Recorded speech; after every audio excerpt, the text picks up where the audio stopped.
your fingers ready to put anyone that has kids, Jess is on this panel. Jess Ardell is on stage. Said you don't want them to hear. I see you right there, yeah. Be careful, I'm just warning you. All right. Now, this is about creating characters, or you can ask anything about what these guys do. This is for you. So have questions, otherwise we're going to leave. You were first, man, right there. Yep. So my question is for, Steve, but this will go for you. What I noticed, Steve, is that you actually, your voice is noticed. Everyone knows Steve Bloom is voicing the character when you Thank you. But even if you have like a noticeable voice, like how can you create how do you change that to make a new character? Like how do you set that? It's kind of a double-edged sword, because quite often I get hired for that one voice. The challenge is to audition your butt off, really, and until they hear your full range, and they allow you to try something else. So, but doing what we do, and especially what Jess and I do, we do a lot of different characters. There's some people who specialize in maybe 3 or 4 different voices, and that's kind of their range, and varying degrees within that. But we go all over the place, and that's what's kept us working all these years. So that has to become an automatic process. We have to be able to look at a drawing of a character or get a one-line description of a character and automatically have something come to mind. And it's just muscle memory in the vocal cords that as soon as you see, a little animated digital dinosaur, You gotta go up here and do it. So that's what happens. Good job. And what's fun, so I want to add, you guys do that. You have the character, and then you put the voice to it. But Johnny, on the other side of it, you're creating the voices. Yeah, people put the character. Put an image to it, create something. I thought that it's like almost unless I'm wrong, it's almost the reverse process. No, actually, it's true. My characters are all based on people I've known in my life, growing up with. And as a young boy, I was able to take those voices, and I said it in when I was here yesterday, I was able to take those voices and realize that my mother was insane. And my father, I grew up in a house, I'm the oldest of 5 children, and I grew up in a house that I wouldn't trade it for the world. And I was able to recognize at the age of 5 that this was comedy gold in this house. And that's how, came up with Frank Rizzo and Sal Rosenberg. Sal Rosenberg, I'm actually doing my mother's voice when I do Sal. So that's, and the characters, that's how they came about. And that's pretty much, all my characters are based on real people, just exaggerated versions. So that, that's, I always say a lot of the time, man, that, when you're developing characters and stuff, Johnny was wise to base them on people that you really know, because that makes them real from the get-go. But when you know you have a character in the palm of your hand, you got it down, is when you can have a conversation as that character anytime with no script and know what they're going to say. You don't sit there and go, oh, what would he say to this? Because it's like when you do a character for animation, for instance, you can't just know what they sound like when they're in one mood, because what do they sound like when they're sad or pissed off or angry or tired? You got to be able to cover all that. So that was one of the great things about what you did on those calls and what we do when we improv at sessions is you're basically just, they're throwing balls at you and you got to catch it no matter what it is. Because if you hesitate, if you were having a conversation with fill in the blank, you wouldn't ask them the question. right. You got to come back with it, So it's just about knowing your character, and in your case, you know those people. Right, and I find too, it's really wild. I've always done this even when I was young. I could be driving down the road, and next thing, I don't even. It's almost not. I'm not conscious. I'm verbalizing some character that and I said, man, that's a good one. So I got to pull out my phone, and like you just said, to me, it's as real as somebody sitting next to me. So I got to pull out my phone, and a lot of times I've actually forgotten where I had my tongue and the way now I record it all the time, and even then it's kind of hard to get back to that spot in your throat or whatever. I used to record him all the time, and then he sued me, so I had to stop. I had hidden recording devices all over. No, you know what? That's actually really, really true. It's like sometimes you get voices from weird ways, man. This is a true story. One time I landed at LAX, and I was going to a session to do a cartoon. And there was this guy at the luggage carousel, and he's there with his family, and they were all going to Disney World. They all had mouse ears and stuff. And he's talking to his wife. He goes, "Yeah, honey, get the bag. It's over there. Hey, get that bag. Honey, this one. You're missing it. Kids, get over here." He's talking to his family, right? So I go to my session, and I play my usual character. And they go, "Hey, Jess, on page 16, can you do a cop?" And I go, "All right." So we're going along, and I say, "What does the cop look like?" They go, "Oh, he's kind of a bigger guy. He's balding. He's got a mustache, and he's young." I just went, "Hey guys, get over there. We got the precinct. We're going to move this. We're going to do that." And it's like, I wonder if that guy knew that he ended up on a cartoon. So you guys should come over to our booth. If you got stupid voices, let me record it, and I use it. All right. Questions? Hands right here. You're first. For all of you, I guess, how much of yourself goes into each of these characters? I know that you kind of have to make them who they are, but how much do they become a part of you? He's not used to working with a microphone. Strangely familiar. Good night, everybody. Good night. No, I think we become part of them as much as they become part of us. I think the process of us creating the character from scratch, we have to invest something of us in there. There has to be a part of our psyche that we haven't expressed or we don't get to express in our daily life. Especially if it's some horrific character. You know, we can't go around ripping people's spines out. Well, you can. I have, yeah. But you know, we can do that in the context of a video game. And then, sometimes after the fact, those characters, they all become registered in memory. And I feel like that those characters do inhabit me in certain ways. Especially because I grew up as a bullied, overweight, insecure little boy. And when I'm playing these badass characters, I try to bring that into my real life just as a matter of confidence, because I was afraid all the time of everything and everyone and what I perceived everyone to be thinking of me. And with those tools, I can actually feel a little bit better about myself as I wander through the world. Now, you know, an alternate way of looking at that that's kind of interesting is that, you know, one of the groovy things about doing animation, right, is that you can become, you're only limited. You're not limited at all by this, right? Because if I audition to be in something, I can only be Jesus or a pirate or a rock star. That's it. Okay? But when I do animation, man, all three. If I do a cartoon, I can play the dad and the son and the dog all in the same time with no costume change in 15 minutes and get paid 3 times. It's pretty good. You see what I'm saying? So you're only limited by that. And as far as finding commonalities, you know, my first big series that I did was Animaniacs, and when I got that, I was like, oh, this is good. Yeah, it's very good. You're very smart. Thanks so much. Anyway, when I got that, I was like, now what do I have in common with this character? Because I was trying to find the common thread. No pants. And I went, that's it. That's it. Because if I had my way, I would never wear pants. Yeah, but so you can verify that. Yeah, you can always find a common thread. You know, Johnny's just looking at his crazy family and saying, I'll do that, right? Well, yeah, I mean, and again, it's part of the character, how you in it. Like, you know, even though you know you're doing it, I think what I lend to my characters is my sense of humor. Yeah. So the voices and stuff, that's one aspect. But then the other aspect is how you move with it. You know, so it's pretty interesting. And I still want to pirate Rockstar Jesus action. This is it, man. So my question is for all 3 gentlemen, and how often do you find yourself coming out with your character voices accidentally, like you're at a supermarket or at the doctor's office and say, like that? That's a good question, man. I can say for me, I do it all in the shower, all the time. He does, that's true, yes. My daughter. He does. Stop it, dude. my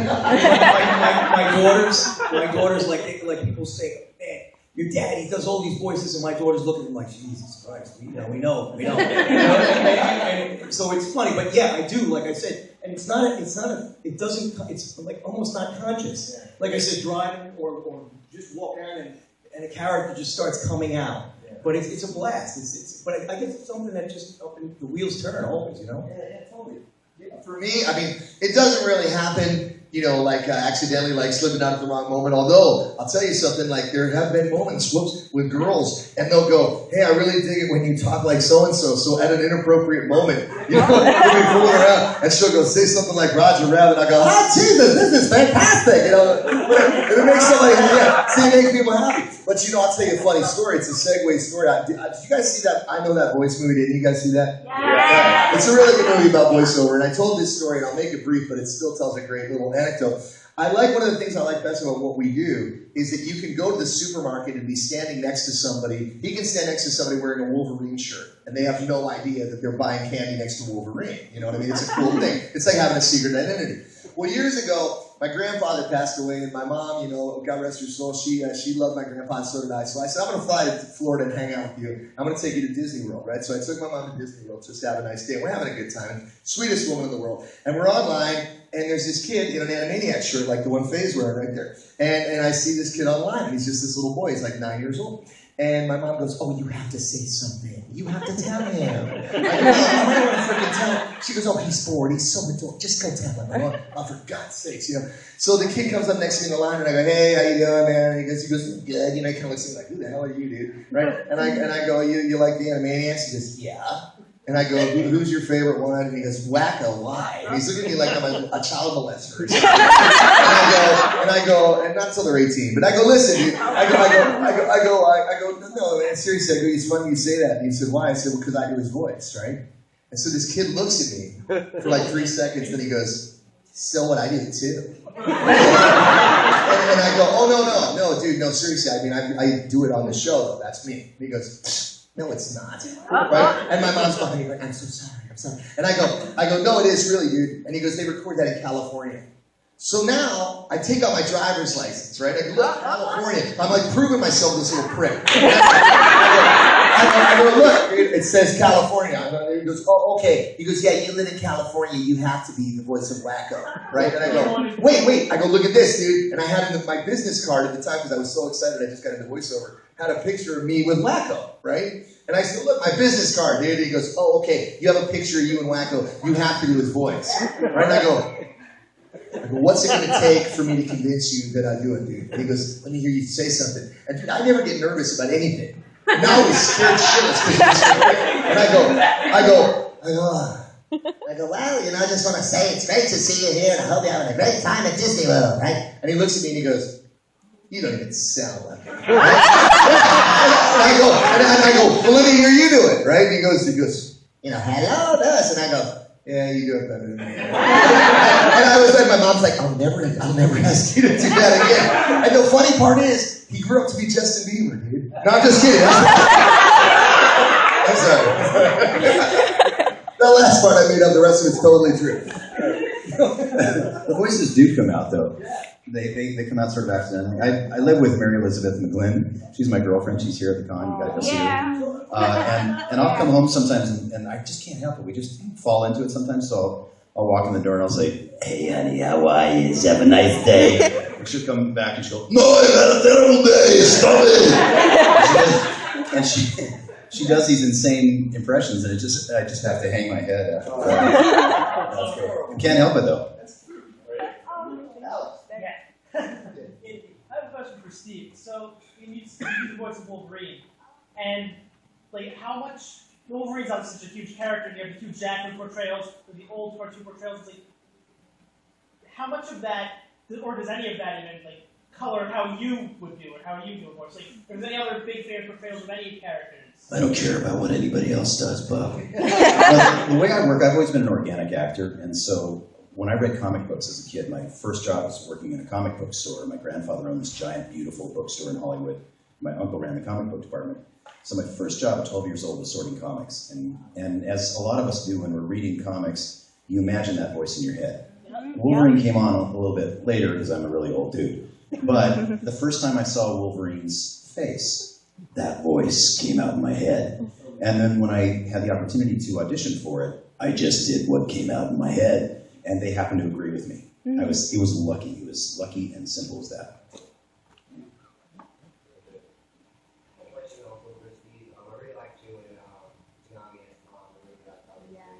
Thanks. But it sounded a lot like your natural voice. So I wonder, Thank God. Have you ever run into problems like with contracts and doing voices for your characters that are being owned by certain companies when you're not working on certain projects? That's a great question.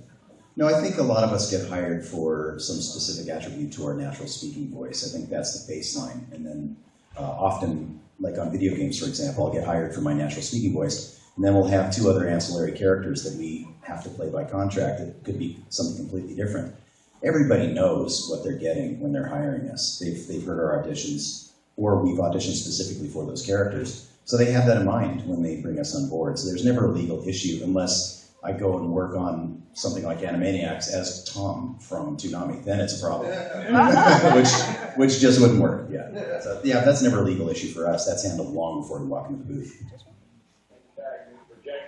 Alright, well, it's more of a scripted question. So how often do you get to change the direction of a story with your performance as opposed to getting notes from the director and having to mold yourself to it? You create your own, right? Yeah, I create my own characters. So everything you do is that way. Not necessarily. On Family Guy, back in the day when it first started, Seth MacFarlane was in every session. He would religiously, never missed. About 5 years ago, that all ended, where he was no longer. I mean, he never missed a single session in my headphones or in LA when I was there. But Seth would say, Johnny, you got the idea.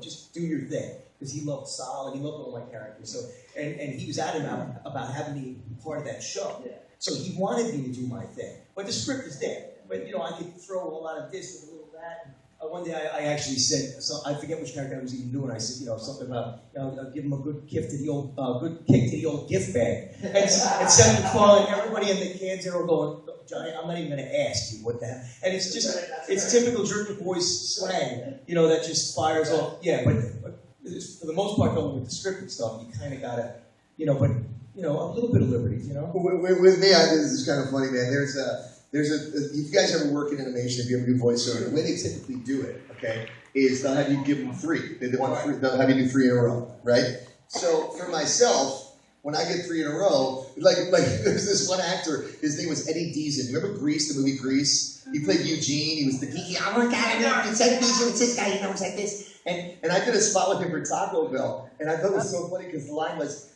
"Oh my God, dog, what are we gonna do?" That was his line. So they go, Eddie, give us 3 in a row, right? So he goes, "Oh my God, dog, what are we gonna do? Oh my God, dog, what are we gonna do? Oh my God, dog, what are we gonna do?" And it's like the whole point of doing 3 in a row is to do 3 different things because if they want the same thing, they just record it once, right? So for me, when I do 3 in a row, I generally say the first one. And Steve and I work together now on this show, and he'll tell you that this is true. I do the first one pretty much as written. Then the second one, I'll change it a little bit. And the third one, I'll do something completely not in the script because that I hope is funny. And a lot of the time they end up using that, but this way you give them 3 different choices. And usually the smart shows, if you give them something that's better than what's on the page, they will use it. Yeah, we always have to give them what they're asking for initially. But yeah, Jess and I do that a lot, actually. We'll actually write stuff to continue a scene. Just tell each other. We'll give each other room because we're on this Wizard of Oz thing that's coming to Cartoon Network. Are we going to talk about it now? No, we can. We can talk about it. Yes! They told us we can talk about it. Yeah, they're bringing back, dude. They're bringing back the Wizard of Oz, just like the movie. It's really, really badass. And in addition to being the Cowardly Lion, me and Steve are these 2 winged monkeys, and we're like idiots. We're totally stupid, and it's like Abbott and Costello. So we get to play together a lot, which is one of my favorite things about doing that show. So yeah, it's great. We make up a lot of stuff. We do. How do that? Terrible. All the way to that.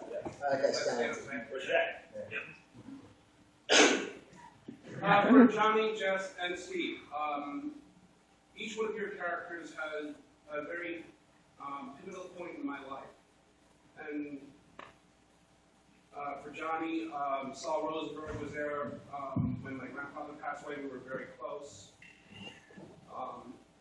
Just the comment with Saul's glasses were one that comes to mind.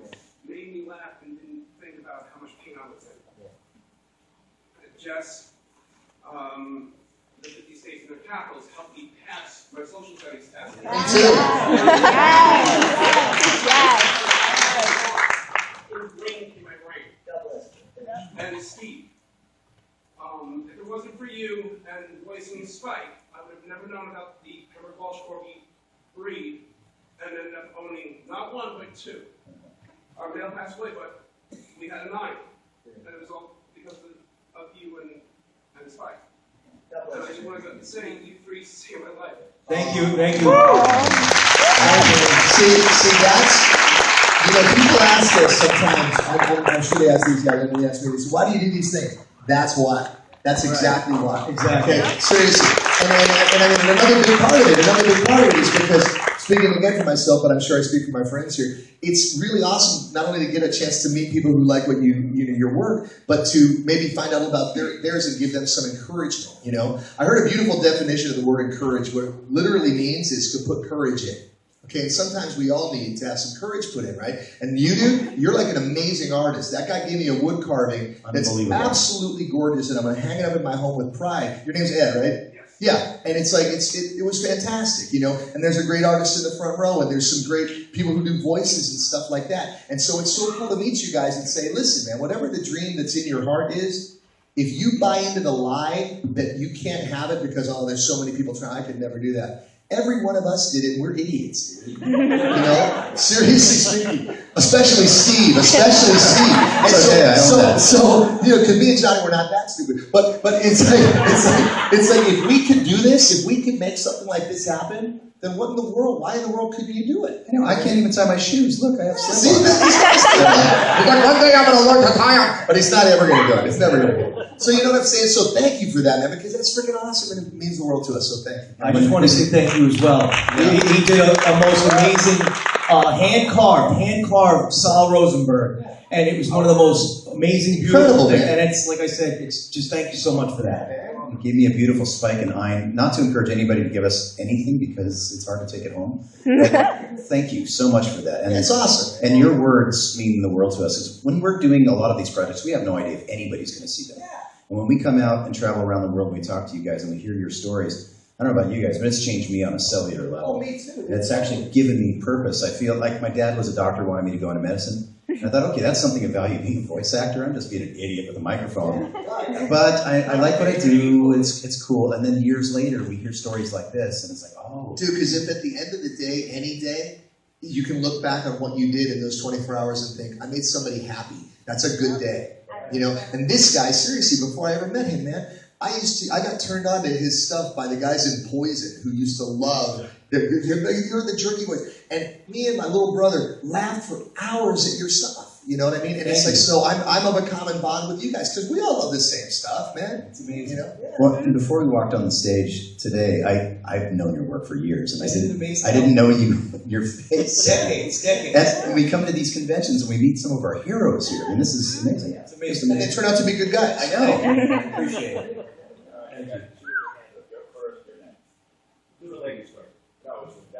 Oh, then screw him, dude. Go. I don't even know who it is. Pete. The gentleman on the right, I came in late. Pretty quiet. He's Steven Seagal, star of many 80s action films. You look back here. I'm just here, kind of coordinating herding the cats. That's my job. Yeah, he's a cat herder. Jeff is leading. He's the reason we're here. Yeah, he is. He's the agent to all of us guys and so many more. So yeah. If it wasn't for him, we never would have got to meet you guys. So that's You guys wanted to meet them, so I brought them for you. And I gotta tell you, I like Jeff way more now than he was when he was a woman. He was a beautiful woman, but now I'm proud that he's decided to be who he is, and you look great, man. Yeah. Well, Jeff has also created something called Twisted Tunes. Where Sure, oh, you gotta look at it online. Tell him about that. Johnny would be great at that. Yeah, I can't wait to get Johnny on that panel. We read movie scripts. Are some of you familiar with it? Yeah. We do Twisted Tunes. Go on YouTube, Twisted Tunes, T-O-O-N-Z, Tunes. And Tell 'em what it watch is. it. We take movie scripts that you all know and love, and we just completely ruin them in a good way. And these guys do voices and impressions, and you'll hear Winnie the Pooh as Darth Vader and Christopher Walken as R2-D2. And then you'll hear Steve as Filthy Elmo narrating. Filthy Elmo, dude. Come on. Steve, say one thing as Filthy Elmo real quick, dude. Just watch it. Wait a minute. Is there anyone here under 12? Yeah, of course there is, but they're gonna hear it eventually. Block your anyway. ears right now. Elmo love you best. Elmo have hand up butt. That's the clean version. It gets a lot dirtier now, so you have to check in with Twisted Tunes. Sister, now has hand up Elmo's butt like that. Oh my God! I'm glad I asked who he was. Okay, so this is directed towards Steve. This question is a thank you. Well, for a thank you, I want to say thank you for voicing Tom. That I love you and Tsunami. Like every time I got out of school, Thanks, man. Apologize to your parents for me. Worth it. Totally worth it. For like Spike, love Bebop. So I got the glory for today, and my favorite grunts. Thanks, Shepard. So I feel like I got get like from Spike to like Tom grunts. It was the only superpower I had because I was a short, fat, insecure little boy, and that was my voice dropped when I was about 13 years old, and I used it literally to stay alive. So I just was able to turn that into something usable, and it was all by accident. All of it was by accident. So I auditioned like everybody else and just got lucky. Which one was your favorite? Pardon me? Which one of those characters were your favorite? Oh, how do you choose? They're like children. If you have to drop one of your children off a cliff and you have like 3 of them, which one do you choose? That's a terrible analogy, but The question is directed to Steve. Like you were saying, thank you for voicing Tom and all that. Like, it was just amazing. And running home every day, listen to you and watch all the other enemies. But the main question is, you voice, you do your regular voice so much, like with so many characters. How do you actually transition to the other character? Like how easy it is for you to do for instance like Orochimaru, I'm missing a lot of but more like Orochimaru and Diamond. it's muscle memory after a while. You do this for 30 years and you know where that placement is in the voice. That was one of the things that used to scare me the most when I was starting out. Was if I had come up with a character, I didn't know if I could reproduce it because I didn't know what it felt like in there. But now, I can start with Orochimaru. I'll go to Guilmar without even thinking about it. Because you have to. You walk into that booth and they expect you to be able to do that. If you can't, they're going to hire somebody else. So that's the gig. Thanks. What are your favorite types of characters to voice act? Is there a specific type or group of characters? Just a genre, do you like brooding, dark type characters or really happy type characters? You know what's funny about that? She's asking if there's a favorite type of character we get to voice. That ties back into the thing about you're only limited by what you can do with your voice, So I think all of us probably love it when we get to just be all kinds of stuff, you know what I mean? As opposed to, like I said, typecasting. Each one of the 3 of us, if we were trying to be in an on-camera movie, again, I'd be the rock star Jesus pirate. These guys, I don't know what they are, but but with voiceover, you can embody anything that you want, And a really cool thing that I think about sometimes, and I don't know if this has occurred to you yet, but I'm sure it will, is that, I get a lot of you guys coming up saying, you were my childhood, you were my childhood. That's a beautiful thing to hear. First of all, because I can't believe your parents let me in your house. Second of all, because it's a really special thing to be part of somebody's that time of their life, because you always look back on it so fondly with so much love, right? Well, the cool thing about animation, again, is that you're not limited when you start to get older or whatever, you're not limited by the choices unless your voice can't do them anymore, right? And it's like right now, I'm on these shows, Doc McStuffins and Sophia the First. They're for little kids, right? And they're both hugely popular. So if in 20 years from now, I'm still doing cons, there's going to be people coming up going, hey man, I grew up with Doc McStuffins. I grew up with Sophia the First. So the thing about being versatile and being able to cover a lot of characters is you're impacting the next 5 years of people, the next 5 years of people, and the next. And that's pretty awesome. Yeah, I think we're all happy to do anything pretty much, whether it's brooding or happy or creatures. Whatever we're hired for, we get to do what we love to do. Yeah. Some days it feels better than others. If I'm stuck in traffic, in LA traffic, and I get to go, incoming! Sometimes you get to spend some of that evil energy so you don't take it out on the people at home. And he shows up at a gig with me and he's like, oh no, my voice, what am I going to do? I'm in trouble. And then you get to work on things like Doc McStuffins. I've gotten to do a few of those too. And it's the greatest thing because when my kids were little, I was doing nothing but evil characters. They couldn't watch anything that I worked on. And so to get to go in and work on something like that has really great moral values and great stories and things that are kid friendly that wouldn't warp my children. It's nice to be able to do that too.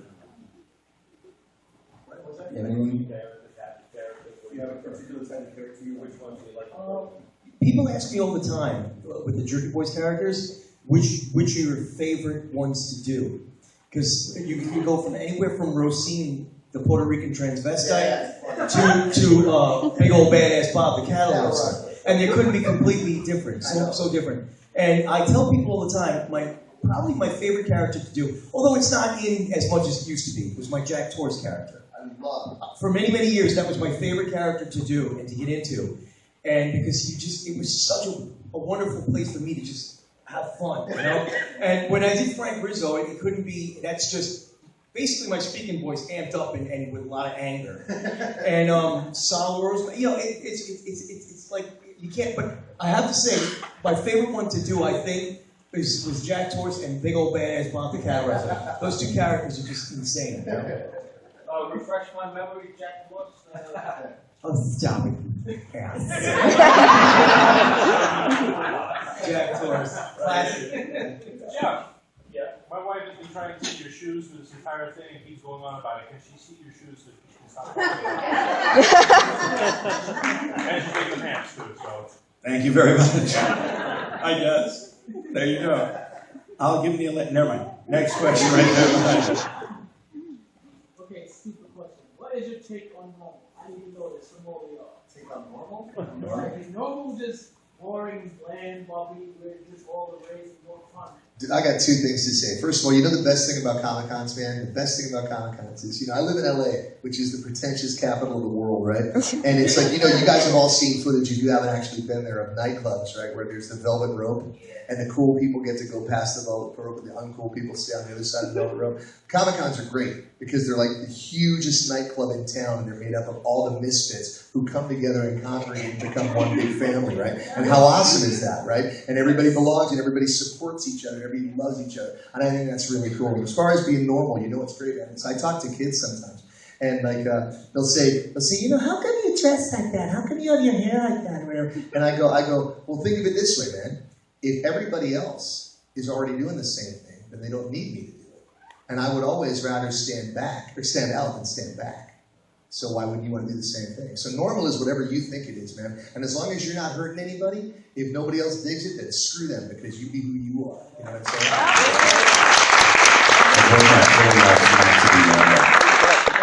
I never felt like I fit in when I was younger, and I never felt normal. And so I feel normal now. Yeah, I feel a little better than normal right now. But yeah, so I actually embraced that sense of not belonging, and to create something unique. Embrace your weirdness. Here's who you are. Oh yeah.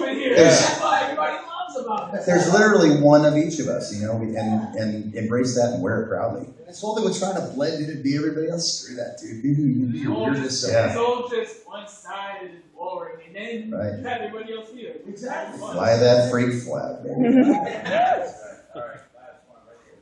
Oh, cool. Well, listen, hey, I want to say something real quick then, if it's the last one. Are we leaving after this, or we want to sign? We're going back to sign for about a half hour, 40 minutes, so if you want to come over real quick. That's it. You can ask us anything else you didn't get to ask us here, and I want you to know also, we're here tomorrow. We're here like next month. So listen, just like come by and see us and hang out. You can ask us. Plus, there's more panels tomorrow. We're doing, you know, and I got a solo Q&A that's definitely going to be R-rated, so you don't want to bring the kids. But, yeah. So if you don't get your question now, we'll get it later. Anyway, what's the last one? Well, in response to that, I'm Steve. Yes, I work as a teacher at a boys' school in Brooklyn, and myself and one other teacher are in the running for the weirdest teacher in Citizen School. Yeah. Because I do let my nerd flag fly as often as possible, and the boys say, "You're so weird." I'm like, "Thank you, I appreciate it."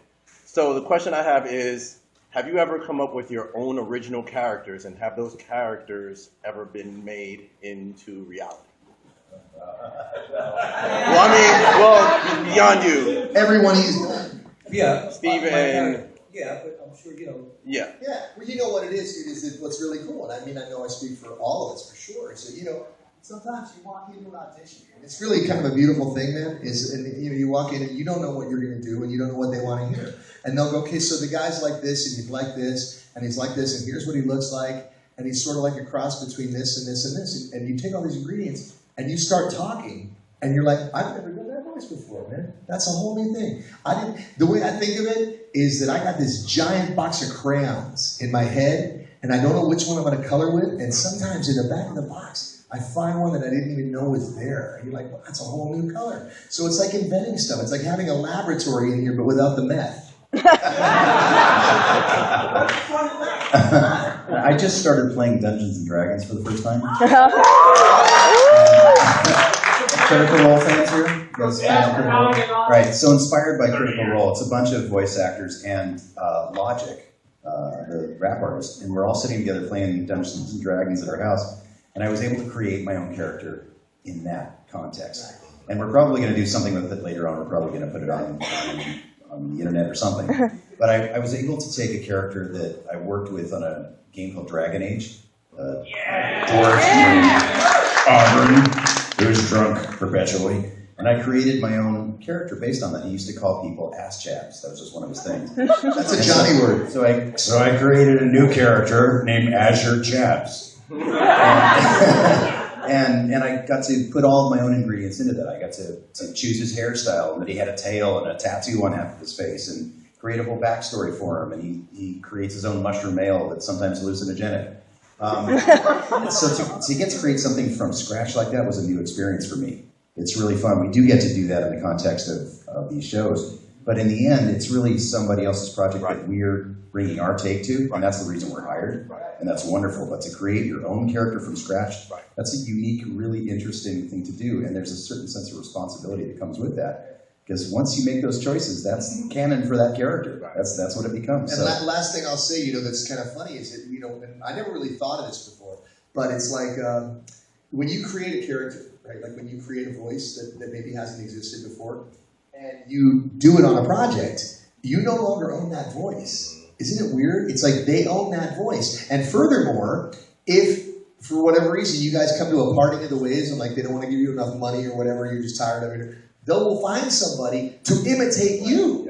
And it's freaking weird. It's like the most bizarre thing in the world. I mean, Johnny, when he was approached to do Family Guy, tell him that thing about Saul. Yeah, Seth actually wanted my character, Saul Rosenberg, which is a Jerky Boy character, for Family Guy. The voice just for a second, bro. Yeah. Hello. Yes, hi. Hello. No, but it's funny. But so for Family Guy, for Jerky Boy, Saul Rosenberg is much more laid back. Like, should I bring all my shoes and my glasses so I have that? And then for Family Guy, I said, well, I'm not going to give you Saul Rosenberg. They would have owned it. They would have owned it. They would have taken my character, Saul Rosenberg, that I was doing for years, and that character's gone and not owned by me anymore. So I said, let's do something else. We'll create his long-lost cousin, and that's when I came up with Mort Goldman, who's more amped up. Like, hey, why don't you go crawl into a little ass ball? You stupid little bastard, you. And so everybody still knew that's Johnny doing that. That sounds like Saul, right? But like long-lost cousin. Yeah, you have to. Because they'll own it. Yeah, most of what we do, we steal from everybody else anyway. Steal from you all the time. Guys, come and say hi to them downstairs. Please, man. Round of applause. Thank you, guys.